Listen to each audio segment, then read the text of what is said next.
What's up, everybody? I'm your boy, Will. What's up? I'm Toya. And welcome to My Best Life with Will and Toya. I feel like we far apart. You want to get close? Scooch in a little bit. All right. Anyway, welcome to episode 2 of My Best Life with Will and Toya. We got a hot one for you today. Just hang out with us for a little bit and we promise to be engaging. This is My Best Life, where we talk about, you know what I'm saying, our best life, how to, I guess, overcome. We talk about life experiences, life, family, dating. What are some other categories? You name it, we're talking about it. So we want you to drop your comments below. We want you to post your thoughts in the comments, and let's have a good time on this episode. Yeah, so today we got a hot one for you today.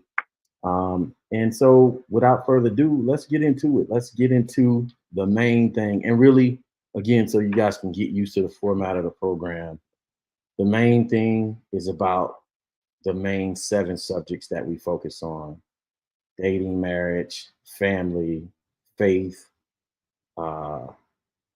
finance, friends, sex, the whole 9, or the whole 7, really. So the main thing today is dating. Let's get into this main thing section and we'll keep it going. Let's go.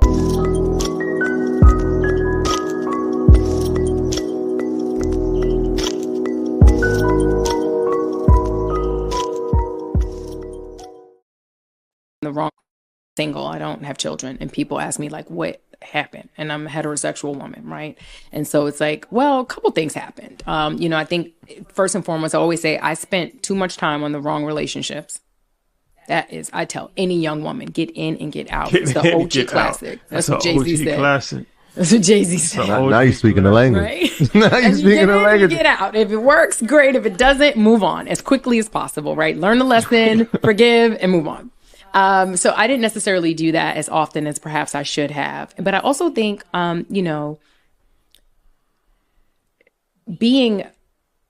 creating a space to date and explore.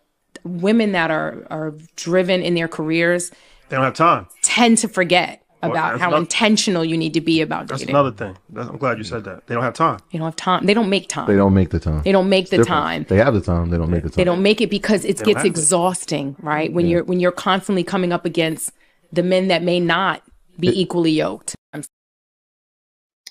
So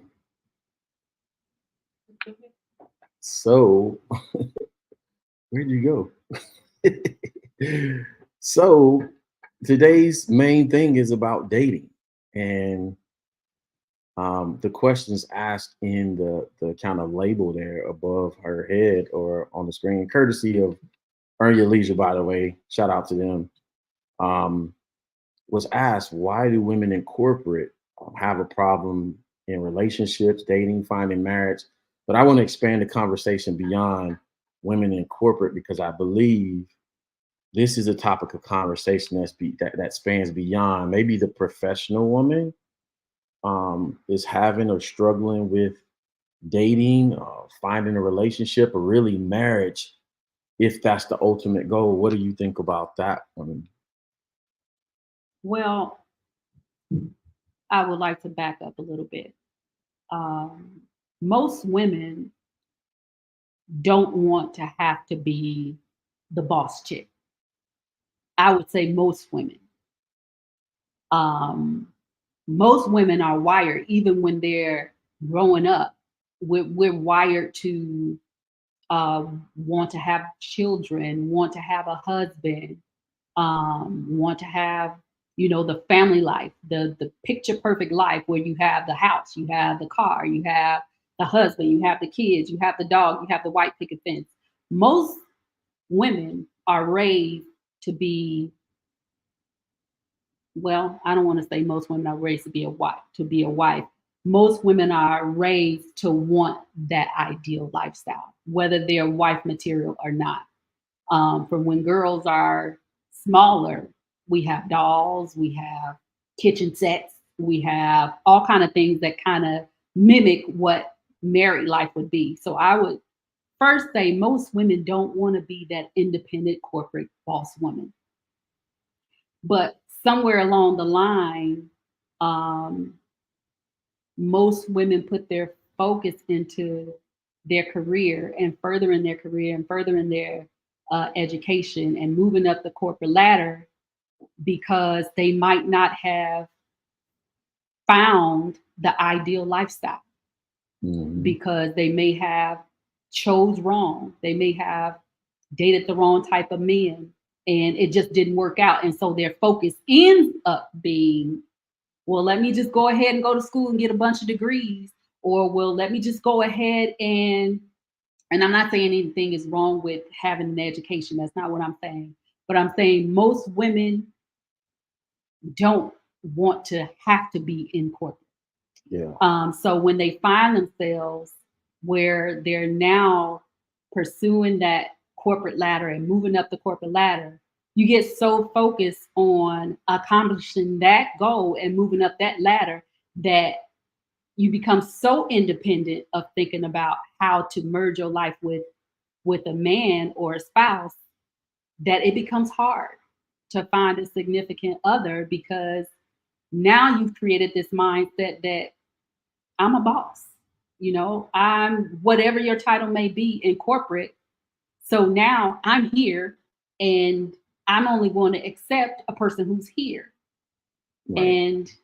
And so it could be kind of troublesome for women in corporate to find someone that they can be compatible with, or find someone where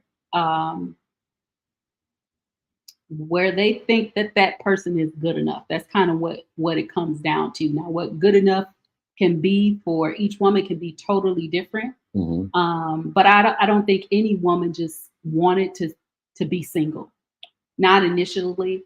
But somehow when a woman is in corporate and she's climbing that corporate ladder, it becomes harder to date because her mindset changes. And I can't speak for every woman, but it becomes harder to bend. Yeah. And it becomes harder to go from this boss to this woman who is willing to kind of Hand bend over a the little reins. bit You gotta hand so over the that reins. she can merge her life with someone else's life. And Yeah. then that's where the problem comes in. Yeah. I think there's a lot of good points there, but I think also we have to quantify. It's such a nuanced conversation that we have to quantify women, right? Because I hear this debate about, I hear these type of gender war type debates on, well, I used to when I was on there a whole lot, not so much anymore, but when I was on TikTok a lot, the gender war debates, and it was so nuanced, the discussions about, you know, the quote unquote modern woman or the professional woman or the corporate woman, whatever label you want to put on it. Um, such a nuanced conversation that I believe you have to quantify, because if you say women in our age group were raised to be or want that lifestyle, to want you know, the white picket fence house, cat and the dog, all that other stuff, the car, the house, and all that other stuff. Gen Xers probably, if you say our generation women, I would probably agree with you. If you go younger than that, right? Um, if you go into your, you know, late 30s, mid 30s, early 30s, late 20s, um, I think a lot of women from the younger generations were raised different. I don't think a lot of them, and I could be wrong, I don't think a lot of them were raised to desire that. You become what you see. And one of the things that I feel like has gotten away from us as a community, as a culture, we haven't seen, or we don't see a lot of marriages. We don't see a lot of long-term sustained marriages. So what is there to replicate? What is there to emulate? What is there to desire? We don't even see it on TV anymore. Like, even if I didn't have it in my own life as a kid, I saw the Huxtables, and I could be like, I want that. So I don't think we're programmed, or the younger generations are programmed to desire that. But I think we do have a generation of um, maybe perhaps Gen X or millennial women, I thought, that do desire still to be married, that are professional women. I don't like to use the term modern women because it's taken on a negative connotation. It probably triggers a lot of people in the gender war debates, but um I don't think they it might relate to them, and they might be struggling because they're trying to do both. They want that, but also they have to do this for whatever reason. They have to work, they had to get a degree, they had to do this to survive, right? And then now the conversation about, finding somebody of, that's quote unquote, as the sister put it in the video, equally yoked. But let's talk about that. Let's pivot the conversation to talk about that even. How do you feel about the whole thing of, okay, I'm this professional woman, I may be quote unquote a modern woman, but now I can't find somebody quote unquote equally yoked or on my level. A lot of the conversations lead to finances and making what I make when we label that. What do you feel about that part of it? Well, equally yoked, it has to first start from, usually what that person's values are, good or bad, what their morals are, what their principles are, good or bad. So you can be equally yoked in a bad way, and you could be equally yoked in a good way. And so I think a big part of the problem is sometimes people think a little bit more higher of themselves than they should. Mhm. And so their perception of this person is not on my level, or when that person very well may be on their level. Sometimes I know money is used as the standard when we talk about um, being equally yoked, Right. quote unquote, Right. or being on someone's level, quote unquote. And then everything else is negated. Absolutely. So, so being equally yoked is really relative to what that person feels. Right.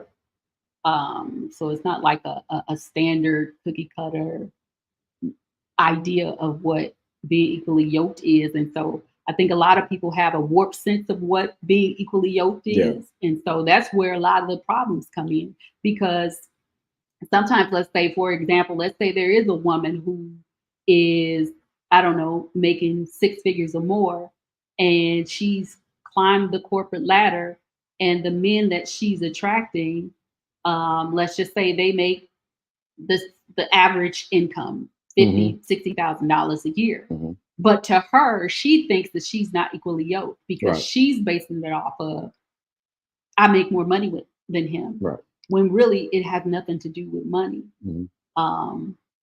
And so there's this warped sense of what being equally yoked is. I agree with you there, and I'm gonna keep it a buck, right? So nothing annoys me more.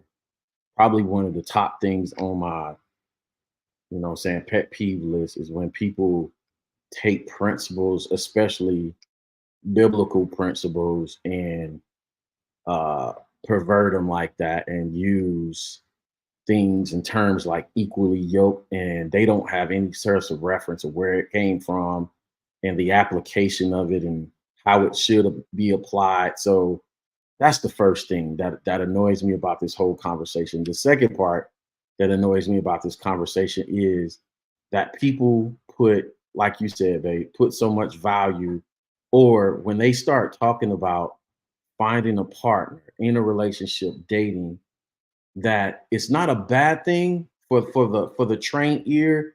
It's a good thing that they're pronouncing and announcing what their value system is. So if you're dating, you're a man and or a woman, and you're listening to people and they start the conversation and it's talking about things like equally yoked and you have to be here to be with me and all this other stuff, what they're doing is announcing their value system and their priorities of their value system. But I want to take a step back and go back to the equally yoked thing. It's a perverted use of a biblical principle that talks about being equally yoked. If you're going to use a biblical principle, understand that it's about being, yes, there's other parts of being yoked together, but it starts with you being yoked, equally yoked, both spiritually and uh morals, values, and principles wise, right? You being spiritually inward, the inward, then the outward stuff. It doesn't start with the outward stuff, the stuff that's going to fail, because the next thing that I'm going to get to, the annoyance, is the prioritizing in your value system of money, the cheapest part of you. And anybody that's been married for any significant amount of time, it understands that in marriage and in life, your money is the cheapest part of you. It's the cheapest part of you. There's a drug dealer right now that has money. There's somebody that did something illegal, immoral, or stupid to get money. It's the cheapest part of you, right? The very essence of who you are is your morals, values, and principles. So if you align on those, in our eyes, you're considered equally yoked. That's what we call our MVPs, your morals, values, and principles. You align on those, you're equally yoked in those. And if you have good character, if you display good character through your morals, values, and principles, then your marriage or your relationship is fruitful.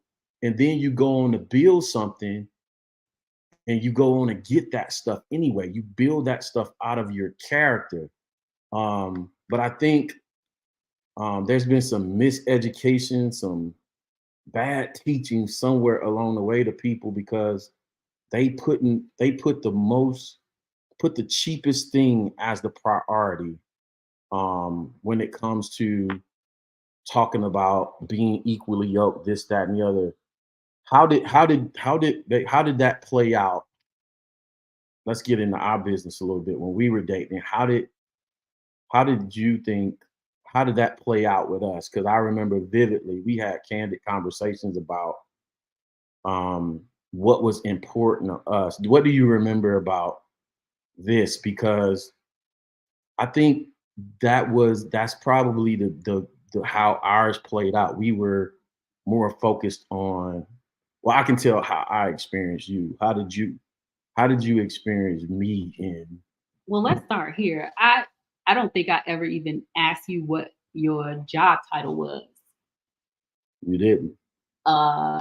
Probably until recently. And we're almost down the road here. Yeah, you were. It was about. Yeah, we was probably. I think we was probably not job title. I think you asked or you understood what I did probably 6 months to a year into.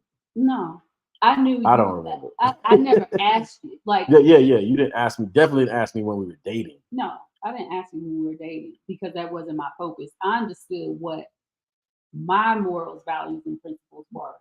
I knew that I needed a man who honored God first, not religious, but a man that honored God. Not a perfect man, but a man that honored God. Because I'm not perfect, but I do know that I honor God, right, to the best of my ability. And so I wanted someone who honored God. right. That was the first thing. I also wanted someone that if they had children, that they were good to their children. Not meaning that they give their children whatever they want, but how you treat your children gives me a clear indicator of how you would treat me and anything that's connected to me. Right. How you treat your mother was a clear indicator of how you would treat me and anything connected to me. Right. So is he integral? That mattered to me.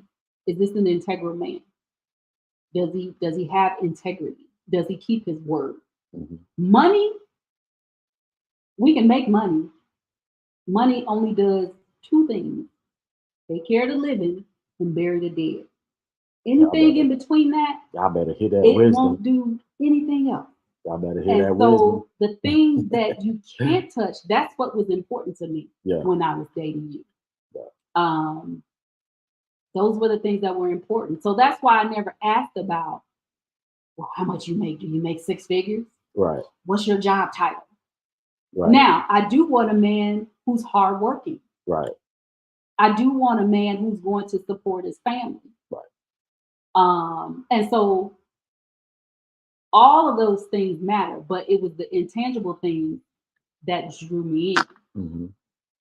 you know. So because I understood, hey, if we're on the same accord as far as we both love God and we're both trying to serve God and we're both trying to fulfill our purpose and we're both trying to do what God wants us to do as far as being a pillar in the earth and anchoring our kids. Right. If we're on that accord, when we get married, we can make all the money we want. Right. So money wasn't an issue for me. Yeah. I asked my wife to speak on that first because And then let me say this. go ahead. I know that I'm excellent at managing, Speak on not it. to toot my own horn, No. but I'm excellent at managing. So whatever man I would have chosen, if we were on one accord and he understood what my strengths was and I understood what his strengths was, when it comes to money, I know I'm a bad girl. When it comes to, I can manage some money. And so I knew whoever I link up with, I'm going to be a blessed woman because I'm not just going to choose anybody. I've chosen anybody before when I was younger and I didn't care nothing about that. Right. So I learned that lesson.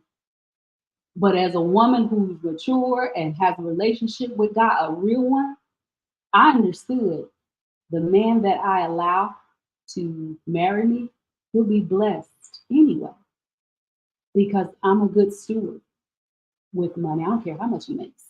Right. And so it was the intangible things that was important to me. I know for me, if I'm remembering correctly, I don't think I even asked you what was your title. Lean in this way, baby.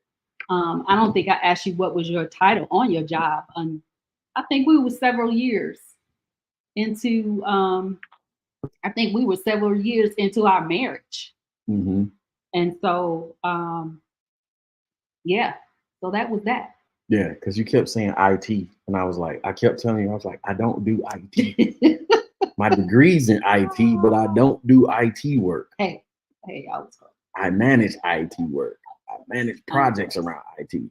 IT boss, but I don't do IT work. I felt like for a long time you thought I did help desk work. Like no, I didn't think you did help us. No, so here's I asked my wife to describe her experience in that because to me it was important for me coming out of the situation I did that my future wife, because I've always wanted to be married. I cherish family. So when you're talking about values, you're talking about morals, values, and principles. I value family. I value my personal relationship with God. I value family, and then marriage, and then I value family in that order. God, marriage, family, in that order, right? So it's always been on my priority list even as a young boy, as a young man, was to be married and have a family. I've always wanted a family. So it's high on my priority list. And with that, the desire to steward as a leader, that responsibility of being a husband, being a father, and everything that came along with it, even though it gets hard, even though we complain about it, even though it sometimes feels like the most thankless job in the world, I still desired it. That's something that I value. So, but also with everything going on in the world and feeling like being a giver myself, it was important to me that it was established that, you know what I'm saying, my wife was here for the right reasons. Because just like my wife said, her belief in her ability to manage money, manage anything, manage resource or whatever the case may be, just the way she had that internal confidence in herself to do that, to be be a provider, be a protector, be a visionary, a life strategist. I believed in myself wholeheartedly, even before marriage, while single, being able to set a goal and set a vision for something, anything, and carry that out and see it through. I believed in myself and my ability to do when I was single. So it wasn't like I would be experiencing a lot of these things for the first time inside my marriage. You know what I'm saying? Like I said to a friend talking on the phone probably a couple of days ago was, you know, I appreciate my mom and dad, but nobody sat me down and said, join the military. Nobody sat me down and said, uh, build a life, go get a degree or anything like that. So those were my internal motivators because I value God, I value marriage, I value family.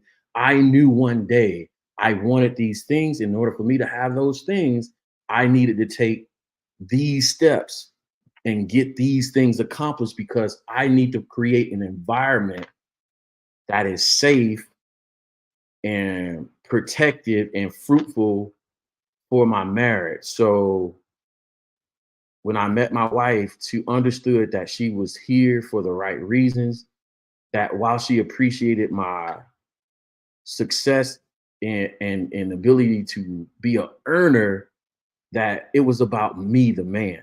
It was about me, the person. And that's exactly what you did. You came along and reaffirmed me as basically solidified a lot of stuff and really repaired a lot of stuff through your character, who you are. So aligning our morals, values, and principles. And I think you asked me when we were kind of talking, dating one day, you were like, what's important to you? Let me ask you this. When you were single and you were dating, Mm-hmm.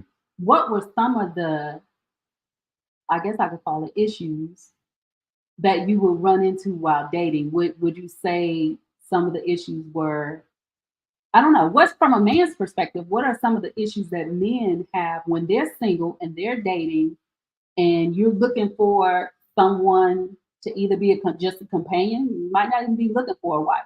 What are some of the issues that men go through? Because oftentimes the issue is women are always the ones who voice what our issues are when it comes to finding, quote unquote, the right guy, right, or the quote unquote the perfect guy.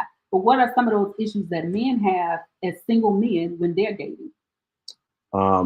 Don't hurt our feelings now. Don't hurt our feelings. No, it ain't gonna be none of that because I think this is we keeping it real. So what's some of the issues? Yeah, I don't think. First of all, I think the first mistake men make when they're dating, they make it about the woman that they're looking for. And after moving from Florida back to Georgia, which after the divorce, moving from Florida to Georgia, I had to have a serious conversation about myself going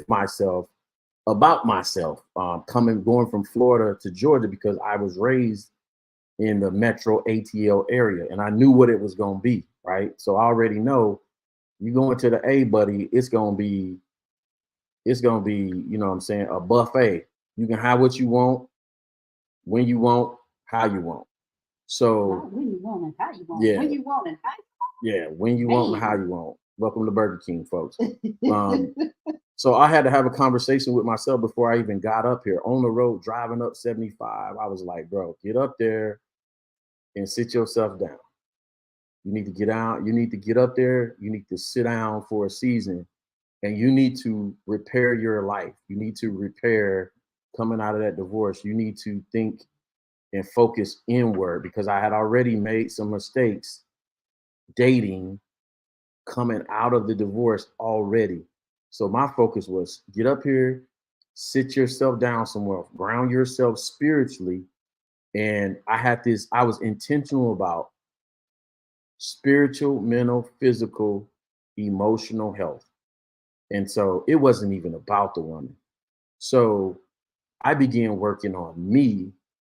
And as I was working on me, how can you I'm gonna turn the question back on you, right? So how can you establish what your morals, values, and principles are unless you spend time with yourself? Until you a self-actualized person, and that was that process I was going through. I was going through a self-actualization process because I got married the first time at 21. Mm-hmm. I didn't know who I was. I didn't know what my square was. I didn't know what my electric fence of boundaries were. I didn't know what my individual morals, values, and principles. That time, I focused initially on setting the standard for my this. These are the things I'm approaching. I'm divorced. I'm approaching 40 years old, and this is who I am. This is how these are the rules of engagement for how the world should engage me and how I'm going to engage them as it pertains to my faith, as it pertains to how you speak to me, how you deal with me. It was all about self-actualization and focusing inward. And so then what happened was when I didn't care anymore, like this is who you are, Will, this is how you are, Willie Terry. These are your boundaries, these are your morals, values, and principles. And I started dating, and I'll have to admit, some of those things fleshed themselves out through the dating process. I was like, no, that ain't it. Keep it moving. So once I figured out what it was, then I got tired and I said, okay, I'm sitting yourself down. So it wasn't even about the women. You know what I'm saying? Honestly, I can't even speak on it. A lot of it was, you know, a lot of it, again, a lot of it rooted and grounded my principles. I'll give you an example of one. Um, I talk about this all the time, right? And this is going to be for the people in the chat. I want y'all to take this life lesson because it was something that was given to me as a life gem, and it changed my life. Listen to me. Write this down. Google the 2 words symbiotic relationships. The most important words I discovered while I was single. Symbiotic relationships, and there's levels of symbiosis, right? It describes, relationships in nature and so on and so forth between mammals and animals, but it can be applied to human relationships in life. And the highest form of relationship I discovered when God taught me, because I didn't even know the word. I heard it in my sleep and in the dream, and this is no lie. I got up and Googled it, and I was like, oh my God. I might have heard the word somewhere before, but I Googled it, and I was like, this is exactly what's wrong with me. My relationships are not based on mutualism. I'm a giver. So in a lot of my relationships, they were imbalanced. So if y'all ever had a relationship and the relationship was imbalanced, like it's like I'm doing everything in a relationship. It might be work, providing all the money or whatever, or I'm providing all the emotional support or whatever. It feels imbalanced. That's because you don't have mutualism in your relationship. So once I discovered what mutualism was, then that set the standard for everything that happened after that. So the biggest problem, to answer your question, long answer to a short question, was once I established who I was, a lot of those relationships weren't based on mutualism. They weren't mutually benefiting, and it had nothing to do with money. Like if I have the money, if I'm making the money, how are you balancing that out? How are you taking something off of my plate to balance things out? How is it mutually benefiting? And that's just not in your relationship. That's in a business relationship. That's in any relationship. The rules, the laws of mutualism can be applied. So that was the biggest issue. It goes with one of my life rules that I teach the kids. 3 people I can't deal with. A person that doesn't apologize, a person that's unteachable, and a person that's a taker. If you're a taker, you're what they call in symbiosis, symbiotic relationship is called parasitism. You're a parasite, and we don't want parasites on us. Life is hard enough. So yeah, that was the biggest thing. Like, please Google that. If you want it, it'll change your life. Trust me. And I can go into it in the show. We can talk about it in depth because you know how much I love talking about symbiotic relationships. But yeah, that was it. Too many takers. And watch this. It wasn't even, and I don't want to make it seem like it's a bad thing. It's a human thing. It's not a male thing or a woman thing. This is where I'm at in my life. So you may not be in the season of your life or the season of life period to connect with that person. An example is me and my wife were in a season of our lives where when we connected, what she brought to the table, we always talk about bringing stuff to the table. What you brought to the table, sweetheart, and what I brought to the table in terms of aligning moral values and principle wise, but also what we brought to the fight of life, it was equal. It was mutually benefiting. You know what I'm saying? It was like, well, just let I go out there and get it. I go out there and get it. I need somebody to help me keep it, manage it, take care of it, flip it. You know what I'm saying? Sorry. So that was my long answer to a short question. But you know, I get passionate about that. So. Yeah. And you know what? But most relationships, mutualism looks different. You know, Yes. one person might be good at this, and one person might be good at something totally different. But you figure it should never be where one person is always where the where the scale is always higher on another person's side. When you Right. come to the relationship, it should balance out. Right. Now that balance might not look the same. It might not be apples to apples, but each person should be given something. So I have been in relationships where I've given less Yeah. and where I've given more. Right. And so walking away from those types of relationships and learning a lesson Right. and then growing and maturing, you begin to develop, okay, I don't like that. Right. Okay, that's not a part of my paradigm or what I even want. That's not a part of my morals. It's not a part of my values. It's not a part of my principles. Okay, let me X that off. And then you kind of go through the journey of getting to know people. Right. And when you have a measuring stick, you don't waste your time. Right. We call them MVPs, Yeah, folks, in our you family. don't waste your time. Morals, values, and principles. That's what we align on first. Our morals. What are your morals? What are your values? What are your principles? Again, to me, this is how, and I appreciate you saying that, babe. This is how I see morals, values, and principles, right? I see one vertically when I talk about it. Values is vertical to me, right? Ironically, it begins with a V. It's vertical to me. It's God, my marriage, my family, my friends, right? My principles, my principles and morals are more like my boundaries. It's a fence, right? That surrounds my vertical, right? It's a fence that surrounds God. So, give you an example. You won't come in my house as a principle and dishonor my God, my wife, and my family. See what I'm saying? It's boundaries. Mhm. As a principle, as a moral, I watch this. Ooh, thank you, God. As a moral, I won't violate my God, my wife, and my kids, my family. See what I'm saying? So that's how it is. And here's the thing, right? I don't know why I'm saying this, but I'm going to say it.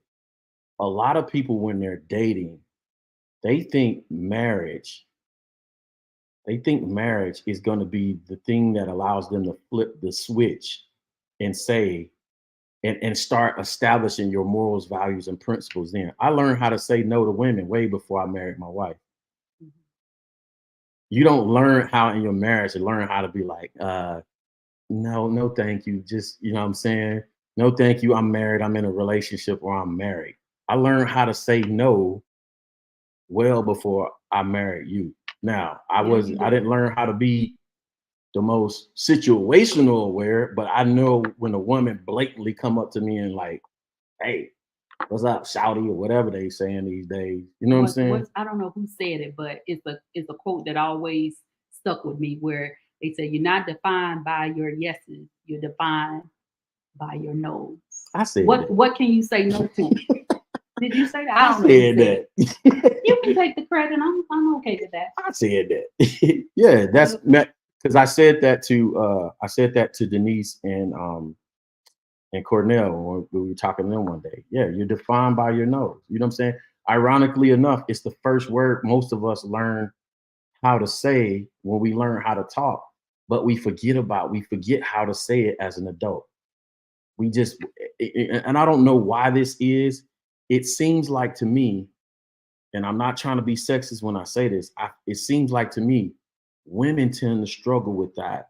With saying no? Yeah, way more than men. I'm talking about like, because it's like with establishing boundaries. Well, I think that that's because women are we're more emotional. Right. We don't want to, well, most times we don't want to hurt feelings or. And I get it. And I say it, I don't give a darn. Because when it comes to, it's how I agree with you, it's how we're raised differently as men and women. If you don't learn how to say no early, as a young man, as a man, you're going to get bullied, you're going to get beat up, all this other stuff.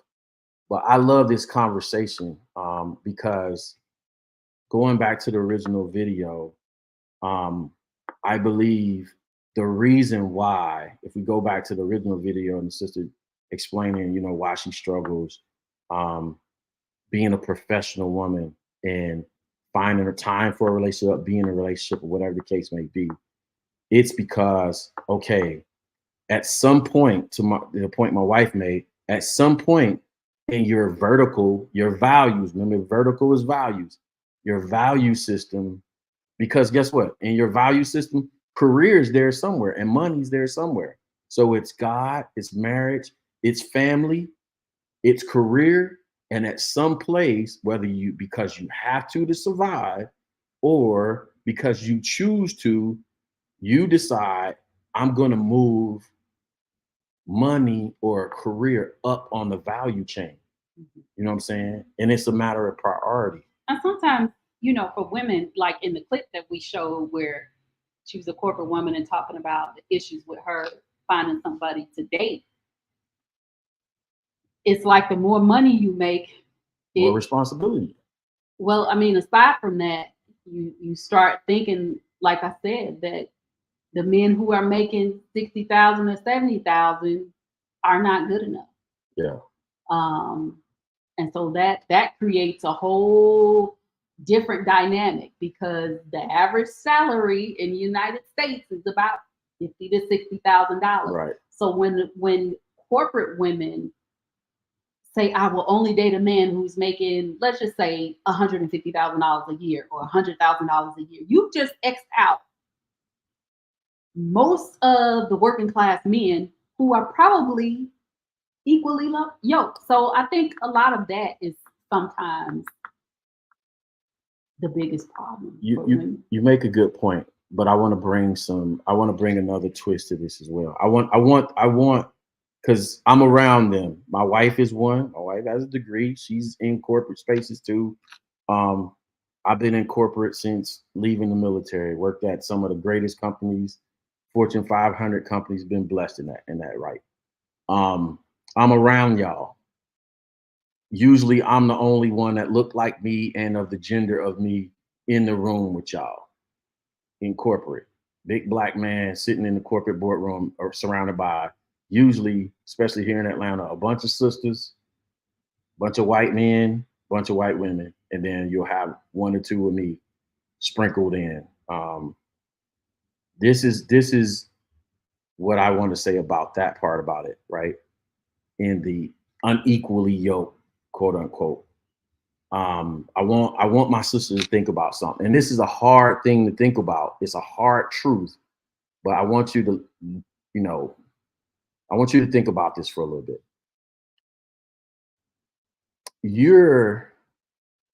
Regardless of where we work, where we earn our living, we're building somebody's vision. You're building somebody's vision. If you work for JP Morgan and Chase, you building, that's everywhere we work is more than likely somebody's last name.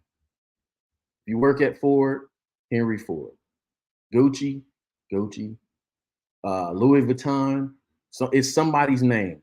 All these companies are somebody's name, right? I want you to think about this, and it might hit your spirit wrong right now, but I want to challenge you. I want us to challenge us to think differently, because those names didn't just arrive. Ford didn't just arrive. It was generations ago that somebody had a vision to build a car, and it probably didn't start with cars. He built something else probably first, but it was a last name that started to build cars. And guess what? They were probably unequally yoked at some point. That man, that woman might have had a vision and they were unequally yoked. And because they came together and decided to come together, come on one accord and build something together. Generations ago, now, generations later, you and I work for these people. So that brother that you see that's probably only making $50,000 to $70,000 a year, and I think this is something that you did with me too, even though I wasn't just making, I was doing a little bit better than that. I think what you did too also was understood that I'm a force multiplier. God has gifted me. That's in y'all's DNA as women. If you're a wife, you're a multiplier in the natural and the financial and the spiritual. You multiply everything you put your hands on if you're a true wife, right? So he may come to you with that $50,000 a year job, but he could have a $2 billion vision. And you might be the missing piece because a lot of us are strategists, right? We're strategic thinkers as men, but we're not good managers. We're not good planners. We don't know how to carry a bucket from point A to point Z as far as a plan, but we have a strategy. We have a vision. We just don't know how to get there. So a lot of times it's our wives that come along and say, hey, I know how to get you step by step. Because remember, y'all are detailed in nature. And to be honest with you, it's not about how much money you make. It's how you go ahead. It's how you manage it. So a person making $50,000 a year, that's the average household income. You can take $100 a month and invest it into a growth stock mutual fund for 30 years. And by the time you get, and if you get a 10% return, and that's pretty low, because you know I love finance. Most returns, you're going to get about a 15% return. If you invested just $100 a month for the next 30 years in a growth stock mutual fund, which is normally a basket of the largest companies, by the time you reach retirement age, which is 60, 62, you're a millionaire. That's why. So it's not about how much you make. It's about knowing how to manage what God gave you. Because at the end of the day, it ain't your money, it ain't his money, it's God's money. And God wants us to manage well. Great stewards. And so, and to be good stewards over what's his at the end of the day. Again, I did want to get to some of the questions. Hey, it's my great aunt, Auntie Glow. Y'all got questions. Let's slide to the next segment then. We'll get to the question. BB. Yeah. Let's get to some questions. Here we go. Let's ask the audience, get to the question. Let's go. Here we go.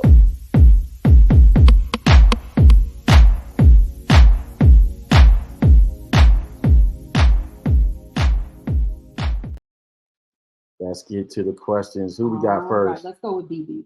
So BB says she's not sure what the issue is. Where I want to put it up on the screen. Bridget Spence. Oh, here we go. So here we go.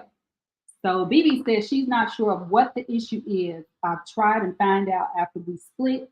He admitted he was afraid of change and he was set in his ways. And I said I was trying to change him. So it sounds like he was afraid of change. So yeah. And man, at the end of the day, we're all changing. Yeah. The only constant in life you're afraid of. No, I think so. You know, I want women to know things about, one of the things about men that I think a lot of women don't understand about us is emotionally, we live in an emotional paradox as men, right? And what I mean by that is we're raised in a world that doesn't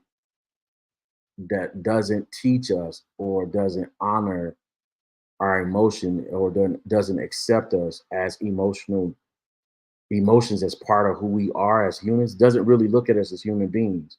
right? Mhm. Doesn't value us as human beings. So we're raised to lock away our emotions in this vaulted place in our minds and in our hearts, right? And in a lot of ways, there's a bad thing, but there's also a good thing. And I'll explain that in a minute. But here's the challenge, right?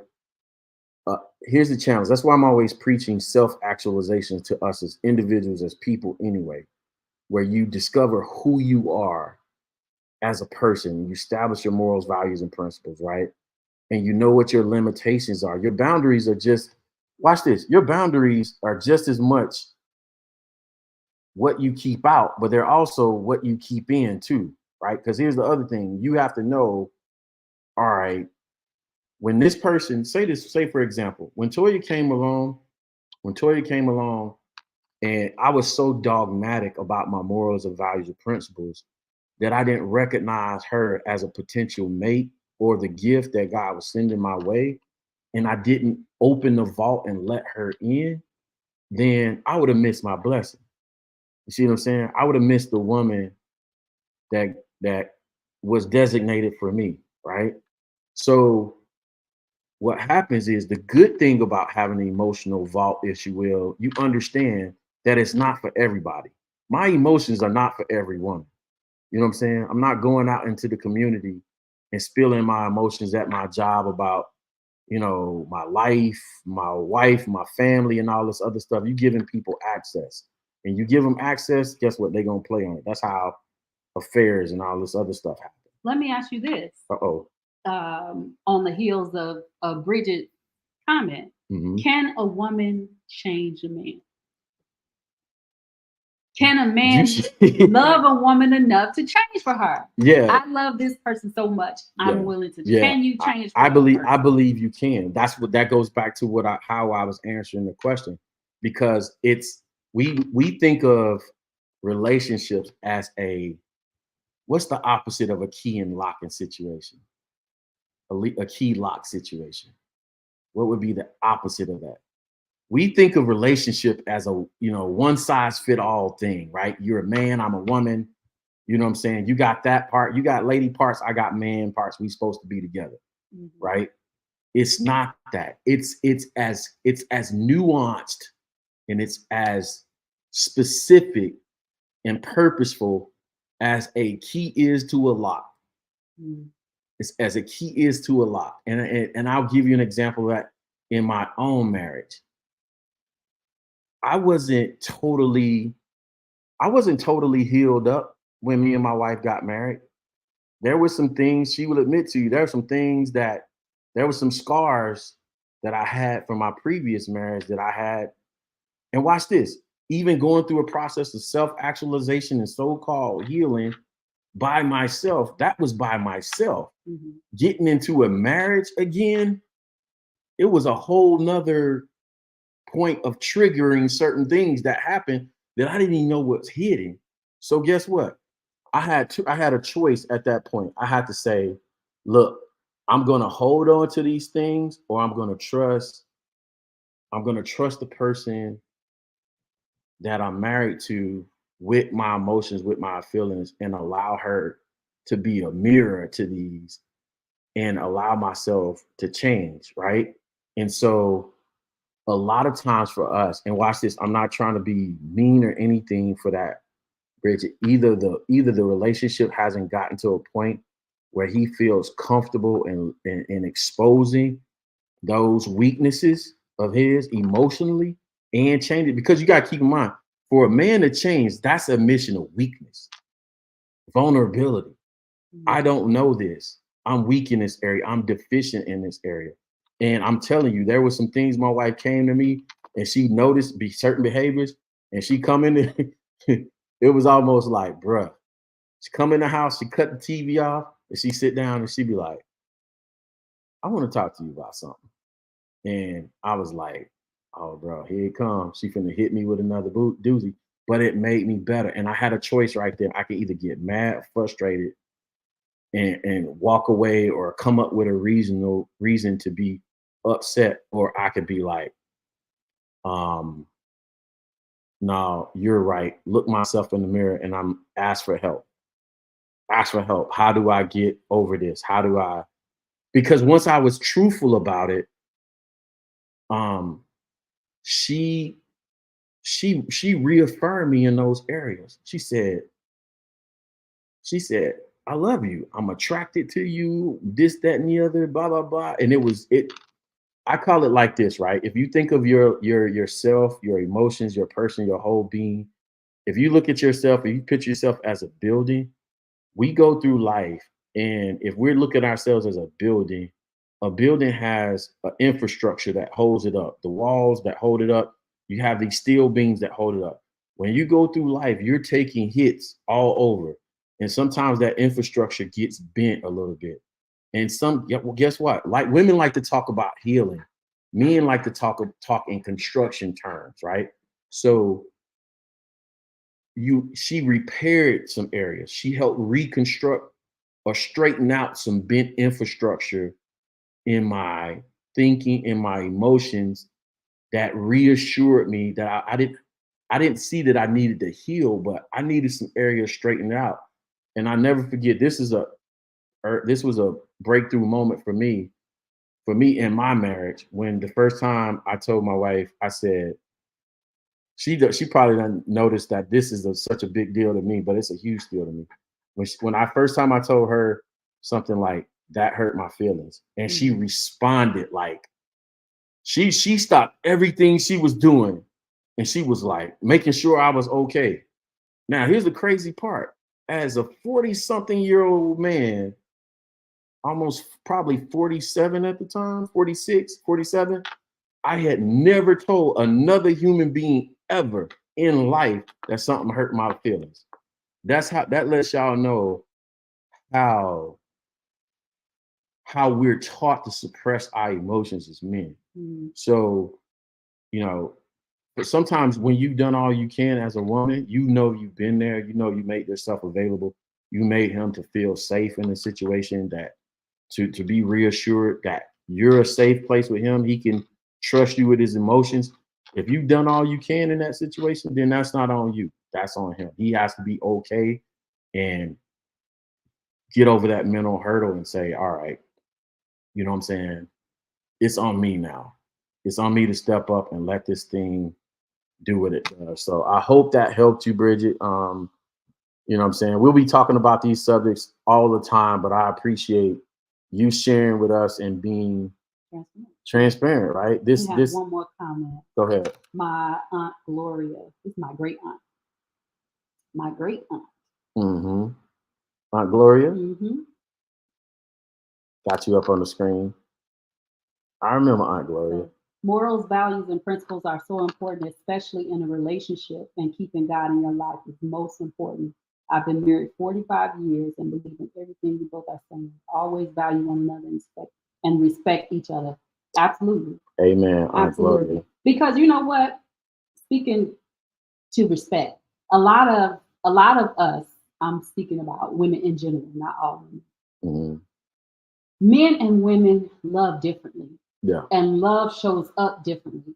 For a woman, love shows up kind of emotionally. Yeah. It also shows up in provision. Yeah. And I'm not just talking about money. We want a husband that provides, of course. But when I also speak of provision, I'm talking about like he cares for you emotionally. You know what I mean? He cares for you spiritually as well. Men do not view, at least I think, men don't view love the same way a woman views love. A man views love as respect. Right. Loyalty. Right. So all of the emotional stuff, men don't. If you respect a man, that translates to him. Right. In my opinion, maybe you can speak to this. Mm-hmm. That translates to a man as love. Absolutely. Me, when I respect him, he could care less about. We joke all the time because we don't say "I love you" all the time. We but say my husband know I respect him. Hold on. this is a running joke in our household. We have this running joke. My nieces don't hear Toya. Hey Toya. Toya's still on there. Mm-hmm. We have this running joke because we don't say I love you like that. She all the don't time. think we say As- it. We say it like twice a month. No, we don't. No, We she do. this Yes, we do. We say it like As twice the a month, kids say, and big I'll, cat. I'll jokingly say we didn't meet our quota. big I cat. love you. Yeah, And she then always I'll, talking I'll about I'll show back up again in about 3 weeks and tell him I love him. yeah, no. But he knows I love him because I respect him. Right. But we do say it more than that. We actually It's say like it. 3 times a month. No, It's okay. she says like 2 times a week. We actually say it every day practically. We don't. But We don't. she be like, we didn't meet our quota. I Quota promise for you. fuck. I promise you. I know I don't say I love you every day. Well, it may not be you, but I'd probably go out of my And way. you don't say it every day. But it's okay. We digress. We digress. Let's get Cat. back on. She let's is get so back cat on right subject. now. She'll be keeping track. She does not keep track, but it's Yeah. okay. So It keeps the joke going. I'm just saying. I'm just saying it's okay. It's Listen, okay. I appreciate you, Auntie Gloria. You're exactly right. You know what I'm saying? It's for us, it's I think there's another thing that we were intentional about. And we don't want to keep y'all long. We gotta get out of here, get y'all out of here. But we also, with our faith, we were intentional about aligning on what that's going to look like. And maybe we can get into that in the next show, because I think, again, that's one of the 7 pillars of the show. We talk about faith, marriage, dating first, marriage, family, finance, right? Sex, that's all part of it. I feel like those are like the 7 main pillars of, living your best life. Because if you got money, guess what? If you got your finances together, you're going to have a good life. If you got your finance together in your marriage, you're going to have a good life. If you got your family in order and your finances in order, you're going to have your best life, right? You're going to live in peace. And what we were also intentional about when we got together is defining what our faith looked like, because we both were involved with church and ministry and all that other stuff before we got married. But it was important to us, again, going back and establish that vertical of values. It was important to me that even though we were involved in ministry before we got married, I didn't want to be a public facing podium riding or podium person, public figure, and my family life wasn't together. You know what I'm saying? I don't. So my wife talked about integrity. My wife talked about integrity with me, and it's one of my wife will tell you, it's one of my biggest principles or values that I have personally. I have this thing about my word and my integrity. My dad used to say this thing. He said, I can't give you a whole lot, son. I give you my last name. Don't mess it up. And my word is my bond. So I don't like being labeled a liar. I don't like being a liar. I'm definitely not trying to gain a reputation in character or in word as a liar to my wife. That's important to me. So with that, when it came to us deciding even about our faith, and we'll talk about this next on our next show, that it was important that I wasn't some person, my wife wasn't some person, and we were personalities, because we both are charismatic. We both are good speakers and all that other stuff. And we could have took off and been the next whoever, but it was important for me that my family life was together. My kids were good. Our kids were good because we blended a family. And I care about that. Again, priorities. Let's get Toya's comment. What, Toya? Toya Smith. Toya said, or the bottom one? Go towards the top. I'm gonna get you in here. Which one? This one when I found. Yeah. Here we go. Let's go, cuzzo. She said, when I found the right man for me, it was hard for me to adjust to loving him the way he wanted to be loved, not the way I wanted for him to love him. And finding the right man comes with a lot of self-checking and compromising. Yes, indeed. Yes, indeed. You know, how so, sweetheart? You know what? Because when you're a single woman, I'm gonna keep it real. When you're a single woman, and you know, ladies, don't get mad at me. You know how you hit a term, an independent woman. Mm-hmm. I don't look at it as independent. You're a woman. When you're single and you're taking care of yourself, you just being an adult. Right. You're not independent. You're being an adult, Right. and you I taking pay care my of own yourself. bills. Well, You're who's supposed to pay supposed to. it? You're supposed to pay your Okay. own bills, ladies, if you're single. Right. When you go from being a single woman to marrying a man who's a leader, Right. it is a big adjustment. Yeah. Because one, you're used to doing things your way. You're used to doing things and going along in life to the beat of your drum. And now you have to submit to the authority of your husband. And when I say Oh submit, I'm Lord, not don't saying say that word. that you're less than. Don't I'm worry. saying Listen, you have to come under submission, meaning come under his leadership. Oh Lord. And when you're used to being single, I know for me, if I want to say something, I'm going to say it. You just cussed.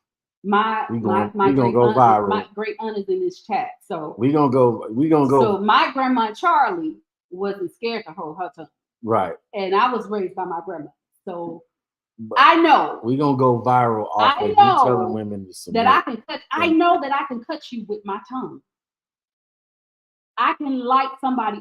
And if it wasn't for God, let me tell you this. I'm a great cusser. I'm excellent at I cussing. don't believe that. Oh yeah. I'm excellent at cussing. If it was not for God, everybody would get cussed out. I don't believe it. I know you don't believe it. That's how you lift your hands and tell the Lord, thank you. Because you got the saved version of me. I'm serious. Do you know who my mom is? I know that part. Do you know who my daddy is? I know that part, but do you know who my family is? Okay. I'm just saying. I feel like if you go off and you cuss, the words ain't gonna match. This is good what Toya ain't gonna said. have no flow. Wait, no, because this is good what Toya said. It takes a lot to go from being a single woman to now you in some ways have to conform and condense your life-size personality. Right. Because you don't want to seem disrespectful. Right.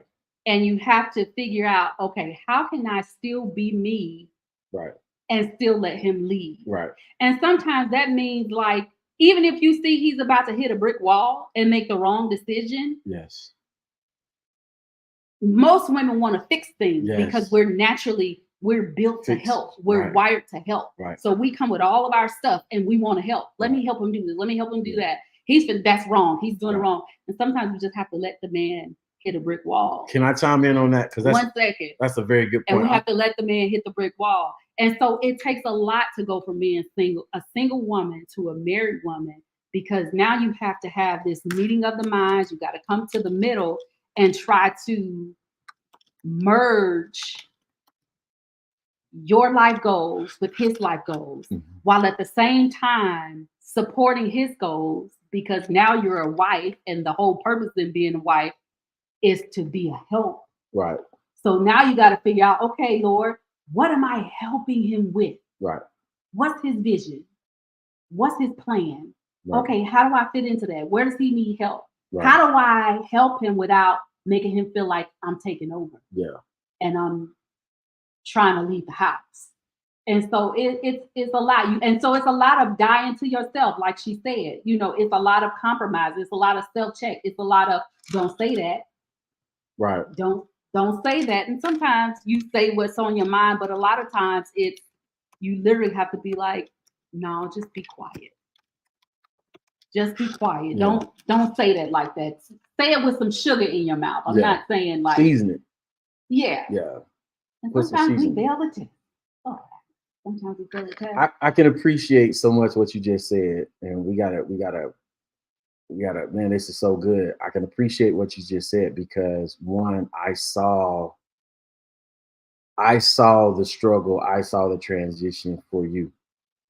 You know what I'm saying? Single mom, 2 boys, basically owning your own businesses when we came together, and leading your own life. And then you link up with a dynamic personality like myself, a visionary, can be headstrong and stubborn about, what I see. Because one thing about me is when I have a vision for something, I have to carry it out. I don't have inner peace. So I don't, if I don't see it come to fruition, I feel like a failure. I internalize and I could slip into a dark place. So I have to attack it. I have to go out after it with uh, all I have. So I saw the transition, and I saw the days where it was like, man, bruh, I'm struggling to get on board with this dude. What he doing? Because here's the thing: it's even a lot of trial and test, even as the leader, as the visionary for your family. You know what I'm saying? For me, it's like a lot of it is the success and failure of this entire family is predicated on this vision that I'm carrying for this family. So it was tough, but I appreciate what you said about, and this is something that so many women and wives don't get. Let them hit the wall. Let them hit the wall. And I'm gonna tell you why that's important. Because a lot of times with us, while we're going through the transition, while you're going through the transition, and a lot of times with us early on, because we don't want to look like a failure and because we don't want to be vulnerable, and we're trying to seem like nobody tells us when we're single that yes, you might have the strategy or vision, but you're not equipped or gifted to carry out the plan and manage it, right? So a lot of times we think we can handle it all and we're moving in our pride. Why is it important that we hit the wall? Because guess what? It's the only time that our ears are the most. It's when our ears. I'm having a Freudian slippage right there when I say our tears, because when you hit the wall, that's emotionally where you're at. But it's the only time where our ears are tuned to listen to instructions now that we fail. So it's breaking down that pride. And watch this, for the women, here's the lesson for you in this, right? It breaks down our pride and allows us to, watch this, turn around, because my wife said women submit to men, but then in those moments, I have to submit to your gift. Oh, babe, I didn't know how to do this. I didn't know how to do this financially. This is your area of expertise. I tried to do something and I messed up a bunch of money because I made an investment that was bad, not knowing that, or knowing that that was your thing. I should have submitted to you in that area and gave it to you, right? So let us hit the wall. Here's the other point about that. Watch this. Whether you're the man, the wife, the male, the female in a relationship, watch this. Anybody can submit to somebody's successes. That's not submission. If I cast a vision, every time I cast a vision and I'm batting 1,000, to use a baseball term, I'm making 3-pointers every time. I got no L's, no misses, right? It's easy for you to submit to me, because what? I'm winning every time. But that doesn't develop character between for us individually or us as a couple. You know what I'm saying? What develops character is, guess what? When we take a L, how do we come together? How do we come together? How do we get the thing right? Mm-hmm. How do we process it? How do we come out of that situation? That's what develops us as a couple, because guess what? It's not just about the individual winning. At that point, we're a team. So it's just like sports. This is the way you can get it for a lot of men. If you put things, and not in an offensive way, but if you put things in terms of like sports, understand, like, you're not going to win every game. You didn't win every game growing up, bro. So you're not going to win every game in life. You're going to take some L's, go back and watch the film and learn a lesson.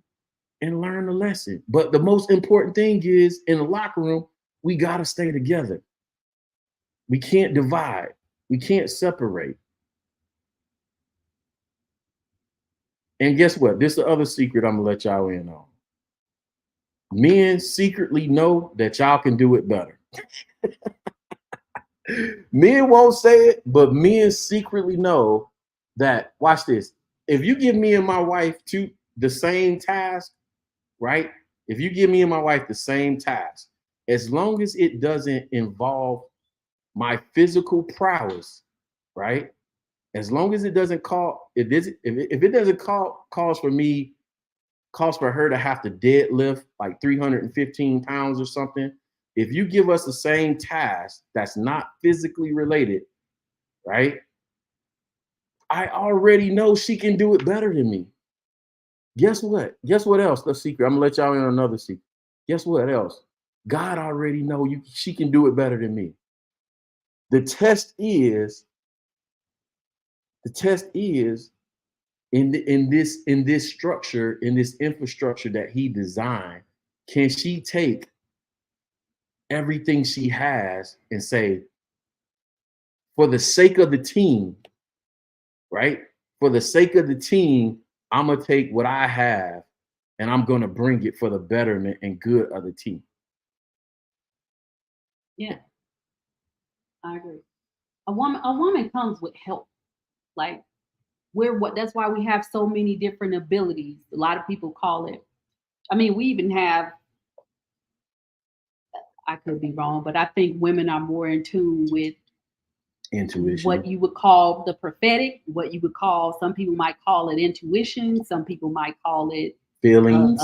What do you call it? A sixth sense. Sixth sense. We have all of these the spirit gifts realm and helps yeah and talents that the Lord give us because it's to help build our family. It's to help push whatever legacy that we're trying to build with our spouse. That's what it's for. Yeah, this is why I'm pro marriage and pro family so Hey, much. Melissa said communication. Absolutely. Shout out to Melissa. I want to get you up on here. I don't see it on my side, but That's I right see it. in I the see it. This is why I'm so, and Melissa know this, part of our family. This is why I'm so pro marriage and so pro family, because whether you acknowledge, whether you're a spiritual person, religious person, whatever you classify yourself, you have to acknowledge that there is a infrastructure for creating and recreating or procreating human life, right? Guess what? In order for new babies to come, it take a man and a woman. Now, whether y'all gonna do that under some guise of some type of order or infrastructure or not is your choice, right? But it takes equal parts woman, equal parts man. As I like to say, my mom taught me how to love, my dad taught me how to fight. And I'm equal parts both of them, right? And the way my faith is lined up, and we're going to talk about this on our next show next week, next Wednesday. So tune in at 8 p.m. Eastern Standard Time. That's when we're doing the shows. And we're going to talk about this because this is a good segue. We said so much today about our faith. I think laying it out in a practical way for people, like I'm going to say right now, helps them out. I don't have to, and this is something I learned from going through the process of preparing to be married to my wife. My relationship with God works this way. I didn't create myself. I didn't create marriage, and I didn't create family. And guess what? Somebody got to help me manage all this. Somebody got to give me instructions. Somebody created this way before Will showed up. And so I put my trust and faith in the person that created this institution more so than my situation and my scenario. And because of that, it allows me to set my life up a certain type of way that honors God, honors my wife, you know what I'm saying, impart into my children. So, and the wisdom and whatever it takes for them to live their best life. And we're expanding that to now we have a podcast where we get to expand, we get to spread our wings, we get to extend the branches of our family to you all and talk about some of these subjects. Because guess what? We want y'all to live y'all best life too. So faith, family, marriage, dating, finance, sex, everything in between, life in general. Learning how to do life better is what we're all about. We want to get into this segment real fast before we get out of here, just to leave y'all with a little humor, because this is a very serious topic tonight. But y'all know, if you find this good, tune in next Wednesday at 8 p.m. Eastern Standard Time. I forgot to say that at the beginning. Yeah, hit that. If you're on YouTube, by the way, we got it fixed. We on YouTube. We on Facebook. We on a number of platforms. Y'all just tap in and enjoy the journey with us today. But tune in at 8 p.m. 8 p.m. Wednesdays, Eastern Standard Time, 7 p.m. Central. For all my Chicagoans out there, we know y'all out there and hanging out. We're gonna get into it more, but we're gonna leave y'all with a little humor with this last segment. This is the segment we call just so you got to stay in tune with pop culture, baby. In these internet streets, we want to see what the internet talking about. What is the internet talking about? All right, here we go. Let's Lord go. help today. All right.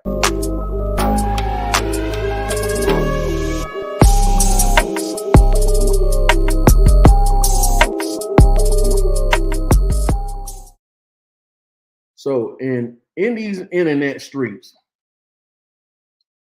where we pick something from the internet, this is unbelievable. I got two things I want to leave y'all with, but the first one gonna be funny. The last one gonna be motivational. I gotta throw this picture up, and then we're gonna come back and talk about it. Well, let me start with the video. Let me picture a video first. Help today. Which one? Go to the video. Let's go to the video first. All right. Sneaker thing. I was on social media last night. Very interesting. As you see black support eroding from Joe Biden, this is connecting with Black America because they love sneakers. They're into sneakers. They love this is a big deal, certainly in the inner city. So when you have Trump roll out his sneaker line, they're like, wait a minute, this is cool. He's reaching them on a level that defies and is above politics. The culture always trumps politics. And Trump understands culture like no politician I've ever seen. Question for you on that. I gotta give it to Trump. Say what you want. I gotta give it to Trump. Trump knows how to troll the internet. Trump knows how to troll the internet. So I can't. Trump, dear sweet Trump. Trump said y'all gonna get these gym shoes. I just sometimes you don't know where to be, where to laugh or be. This is on CNN, ladies and gentlemen. You don't know where to laugh or be offended at this point. But you said it perfectly. We want to leave y'all with some humor, then some motivation. I just want to know who's buying these Trump gym shoes. Exactly, but I just want to know. This is the one right here. I got to throw this one up because first of all, Buddy was like, you know what I'm saying. You know this. Tennis shoes is resonating with black people. Do we like tennis shoes that much? Yeah, we do. I'm with Trump. You don't wear tennis shoes, so I don't like tennis shoes, but a lot of people like Jordan. You gonna act like people don't like Jordan? I mean, I got my own collection. I got my own crazy. collection of J's, but I'm not rolling around here in no Trumps. Trump said if I can't get you in the wrist, I'm gonna get you in the wash. Come buy these gym shoes. Trump trying to pay them legal fees. Come buy these gym shoes. That's what he said. He wants you to buy these. Hold on a second. Come get them. Hang on a second. Come get them.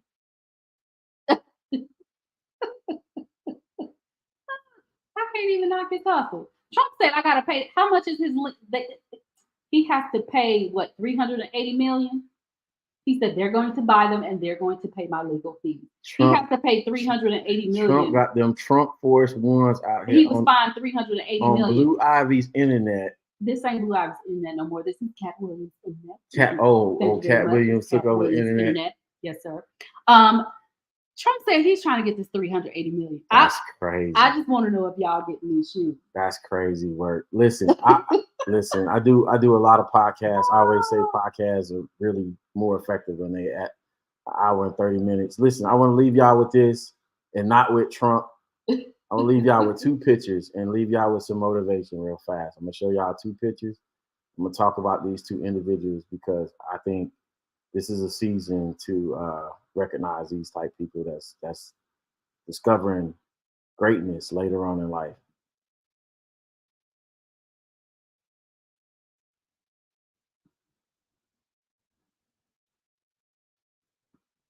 All right. So I'm gonna leave y'all with this. So me and Tori gonna leave y'all with this. First picture is my man Jelly Roll.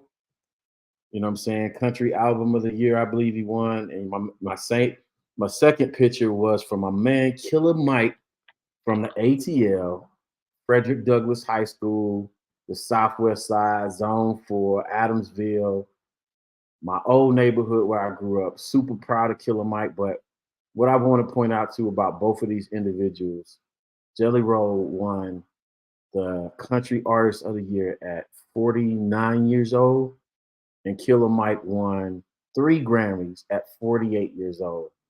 So for those of you who have discounted yourself and counted yourself out because you're too old to do this and you're too old to do that, you're too old to start over, and all this other stuff, putting these limitation on yourself because of your age, understand this: most millionaires don't see millions, their first millions, until they're in their 50s, right? And individuals like this who are in the creative space are discovering their season in their 40s, their late 40s, heading to their 50s. So this is a sign to you. Don't give up. It's OG season out here. How you like that one, Dave? It's OG season. You know what I'm saying? You got a little gray in your whiskers. You know what I'm saying? You might be able to start a business still. You might be able to. If you still breathing, Still listen. got a chance. What's his name? The guy who started KFC, Colonel Sanders? Colonel Sanders, Oh, I started got the that first right. KFC. Was he 80? I don't know. He was up in age. And here it is. We still buying chicken from KFC. Y'all see. So I'm saying, all y'all, these years later, his legacy lives on. that's it. It's never too So, it's never too late to start a legacy. Y'all keep going. Don't give up. You know I what want to I'm quickly saying? say hey to some people. I see Daniel is watching. Hey, cousin. I see Celeste on here. Hey, Celeste. Well, listen, we are over our time. This was supposed to be a 45-minute show. We are at 1 hour and 30 minutes. Yeah. Thank you all so much for tuning in. Be sure to tune in. Be sure to like, share, and subscribe to our YouTube channel. We'll be back next week at 8 o'clock Eastern Standard Time. Until next time, And if you don't do nothing else, live your best life. live your best life. Good show, babe. We'll see y'all next time. Peace.